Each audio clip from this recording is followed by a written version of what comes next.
So the idea is basically you would like to introduce something to the body to prime the immune system to be able to say, I am now building these antibodies to fight whatever I just saw. If I see it again, I now have the antibodies to fight it, correct?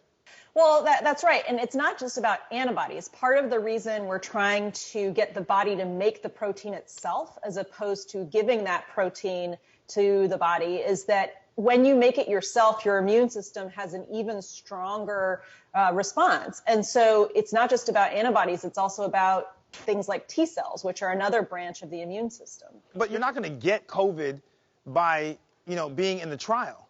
No, the trial itself is not going to give you COVID. The idea is that you're vaccinated. Molly, for example, has been vaccinated, and then we will have coronavirus circulating in New York, and then we'll see, does she get coronavirus infection, or is she protected having received the vaccine? Molly, you're participating in something that others would say they don't want to participate in. Are you getting paid for this? And if so, how much?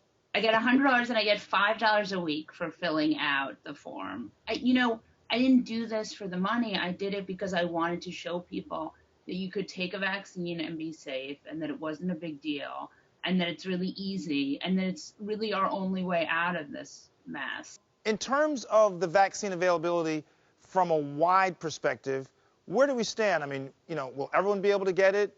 Will it happen soon? I know you don't have a crystal ball, but what are your measurements? We think that for frontline healthcare workers such as myself, that we'll have vaccines available maybe by December. But for the general public to scale up production and have it widely available, we're probably looking at May and then vaccinating through the summer through August. Whoa, hold on for a second, because this is confusing me.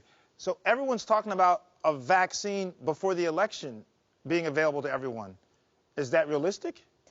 It is not realistic to have a vaccine fully vetted and proven safe and effective prior to the election. There's no way to rush that along. Well, a lot of people are saying, hey, that first iteration of the vaccine, not me, don't sign me up.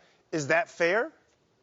I think that as long as we do things properly, that we allow the scientists to do what they need to do, that we conduct a proper phase 3 clinical trial and get those safety and efficacy endpoints, I think that is a vaccine to be trusted. But we just have to allow the process to unfold.